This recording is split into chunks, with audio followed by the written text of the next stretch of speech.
അതിനൊരിക്കലും നമ്മളൊരു fees pay ചെയ്യേണ്ടതായിട്ടില്ല. ഇവിടെ totally free ആയിട്ടുള്ളൊരു സർവീസാണ്.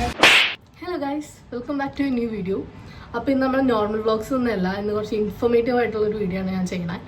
ഇന്ന് സ്റ്റുഡൻസ് നമ്മൾ ഫ്രാൻസിലേക്ക് വരുമ്പോൾ അറിഞ്ഞിരിക്കേണ്ട കുറച്ച് കാര്യങ്ങളാണ് ഞാൻ പറയാൻ പോകുന്നത്. അപ്പോൾ വെൽക്കം ടു എ വീഡിയോ. ഞാനിവിടെ ഉള്ളത് ട്രോയ്സ് എന്ന് പറഞ്ഞൊരു സിറ്റിയിലാണ്. നമ്മൾ ഇവിടെ ത്വാ എന്ന് പറയും. ഇതൊരു ഭയങ്കര ഹിസ്റ്റോറിക്കൽ ആയിട്ടുള്ള ഒരു പ്ലേസ് ആണ്. ഇതിനെ ഷാമ്പെയിൻ റീജിയൻ എന്നാണ് അറിയപ്പെടുന്നത്. കാരണം നമ്മൾ ഫ്രാൻസിലോട്ടുള്ള ഷാമ്പെയിൻസ് ഉണ്ടാക്കുന്നതും എക്സ്പോർട്ട് ചെയ്യുന്നതും ഒക്കെ ഇവിടെ നിന്നാണ്. അപ്പം ഞാൻ ത്വാന്ന് പാരീസിലോട്ട് ഷിഫ്റ്റ് ചെയ്യാണ്. ഈ ഓഗസ്റ്റ് ലാസ്റ്റ് ഞാൻ പാരീസിലോട്ട് എൻ്റെ ഫർദർ സ്റ്റഡീസിനായിട്ട് ഷിഫ്റ്റ് ചെയ്യും. അതിൻ്റെ മെയിൻ റീസൺ എന്താണെന്ന് വെച്ച് കഴിഞ്ഞാൽ ഇവിടെ ഓപ്പർച്യൂണിറ്റീസ് വളരെ കുറവാണ്. കാരണം നമുക്കിവിടെ പാർട്ട് ടൈം ജോബ്സ് കിട്ടാനും പല കാര്യങ്ങൾക്കൊക്കെ ഇവിടെ കുറച്ച് ലിമിറ്റേഷൻസ് ഉണ്ട്. കാരണം ഇവിടെ കൂടുതലും ആൾക്കാർ ഫ്രഞ്ചാണ്. അതുകൊണ്ട് നമുക്ക് ഫ്രഞ്ച് അത്ര ഫ്ലുവൻ്റ് ആണെങ്കിൽ മാത്രമാണ് നമുക്കിവിടെ പാർട്ട് ടൈം ജോബ്സ് അങ്ങനത്തെ പല കാര്യങ്ങൾക്കൊക്കെ നമുക്ക് ഓപ്പർച്യൂണിറ്റീസ് ഉള്ളൂ. അപ്പോൾ അതുകൊണ്ടാണ് ഞാൻ പാരീസിലേക്ക് പോകാമെന്നുള്ളൊരു തീരുമാനം എടുത്തത്. സ്റ്റുഡൻ്റ് ആയിട്ട് ഫ്രാൻസിലേക്ക് വരുന്ന എല്ലാവർക്കും ഫ്രഞ്ച് ഗവൺമെൻറ് വളരെയധികം ഹെൽപ്പ് ചെയ്യുന്നുണ്ട്. എക്സാമ്പിൾ നമുക്ക് ക്യാഫ് ആണെങ്കിലും അഷുറൻസ് മലാദി അങ്ങനെ പല കാര്യങ്ങളും ഗവൺമെൻറ് നമുക്ക് ഹെൽപ്പ് ചെയ്യുന്നുണ്ട്. ക്യാഫ് എന്ന് പറഞ്ഞാൽ അതായത് നമ്മളിപ്പോൾ റെൻറ്റ് പേ ചെയ്യുകയാണെങ്കിൽ നമുക്കതിൻ്റെ 40% നമ്മളെ ഗവൺമെൻറ് സഹായിക്കും. അതായത് ഇപ്പം എനിക്കിവിടെ ക്യാഫ് കിട്ടുന്നത് 100 euros ആണ്. ഞാനിവിടെ 300 ആണ് റെൻറ്റ് പേ ചെയ്യുന്നത്. അപ്പോൾ 100 euros എൻ്റെ അക്കൗണ്ടിലേക്ക് എല്ലാ മന്തും എനിക്ക് ഗവൺമെൻറ് ക്യാഫായിട്ട് കിട്ടും. ഹോസ്പിറ്റലിലേക്ക് പോവുകയാണെങ്കിൽ നമ്മുടെ ഹോസ്പിറ്റൽ ബിൽസും കാര്യങ്ങളൊക്കെ 50% നമുക്ക് റിഡക്ഷനും കാര്യങ്ങളൊക്കെ, അതായത് 50% നമ്മൾ ഗവൺമെൻറ് ആയിരിക്കും നമ്മളെ ഹെൽപ്പ് ചെയ്യുക. അങ്ങനത്തെ കുറേ ബെനിഫിറ്റ്സ് ഒക്കെ നമുക്ക് ഇതുകൊണ്ടുണ്ട്.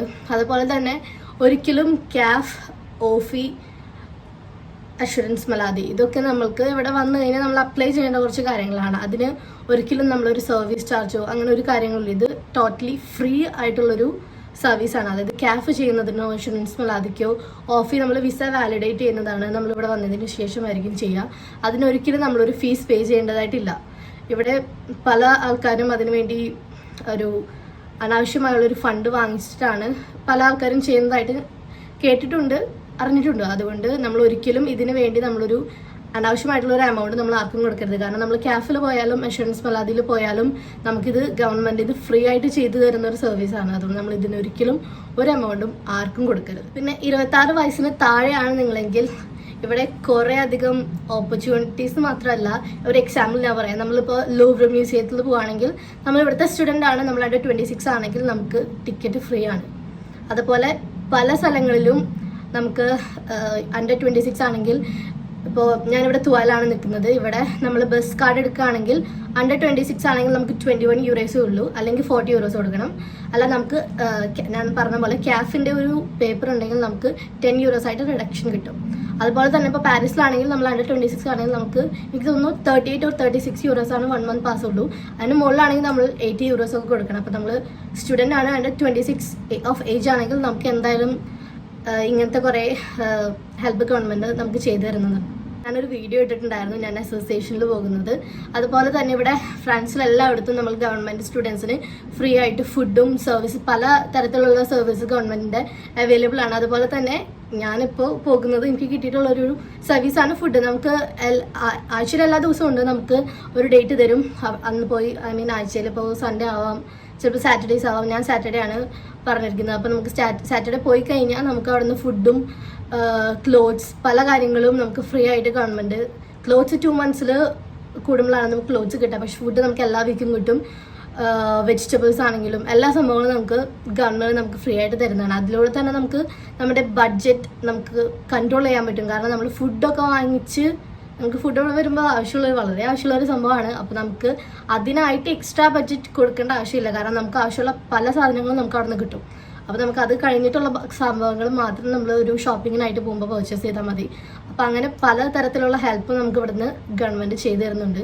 അപ്പോൾ പിന്നെ അത് മാത്രമല്ല, നമ്മൾ ഈ UK ആണെങ്കിലും കാനഡ, ഓസ്ട്രേലിയ അതൊക്കെ കമ്പയർ ചെയ്ത് നോക്കുമ്പോൾ ഫ്രാൻസ് വളരെ കുറച്ച് ട്യൂഷൻ ഫീസാണ് വാങ്ങിക്കുന്നത്. അതായത് എനിക്ക് തോന്നുന്നു UK ബാച്ചിലേഴ്സ് പഠിക്കുകയാണെങ്കിൽ അറൗണ്ട് 16 to 20 lakhs ഒക്കെ പെർ ഇയർ നമ്മൾ ട്യൂഷൻ ഫീസ് അടയ്ക്കണം. പക്ഷേ ഇത് വളരെ കുറവാണ്. നമുക്ക് 8 lakhs 9 lakhs ഇപ്പോൾ നമുക്ക് ഫ്രഞ്ച് അറിയുന്നുണ്ടെങ്കിൽ 5 lakhs നമുക്ക് ഇവിടെ ട്യൂഷൻ ഫീസായിട്ട് നമുക്കിവിടെ പഠിക്കാൻ പറ്റും. മാസ്റ്റേഴ്സ് ആണെങ്കിലും കമ്പയർ ടു അതർ കൺട്രീസ് നമുക്കിവിടെ വളരെ കമ്മി ട്യൂഷൻ ഫീസിൽ നമുക്കിവിടെ പഠിക്കാൻ പറ്റും. ഇവിടെ നമ്മൾ വന്നു കഴിഞ്ഞാൽ നമ്മൾ ഓൺലൈനിൽ ചെയ്യേണ്ട കുറേ പ്രൊസീജിയേഴ്സ് ഉണ്ട്. അതൊക്കെ ഞാൻ പുതിയ വീഡിയോ ആയിട്ട് ഇടുന്നതായിരിക്കും. കാരണം നമുക്ക് ക്യാഫ് ആണെങ്കിലും സിവിക്, ഓഫി, അഷുറൻസ് മലാദി, നമ്മൾ വിത്താലയ കാർഡിനൊക്കെ അപ്ലൈ ചെയ്യണം. അതാണ് നമ്മുടെ മെഡിക്കൽ കാർഡ്.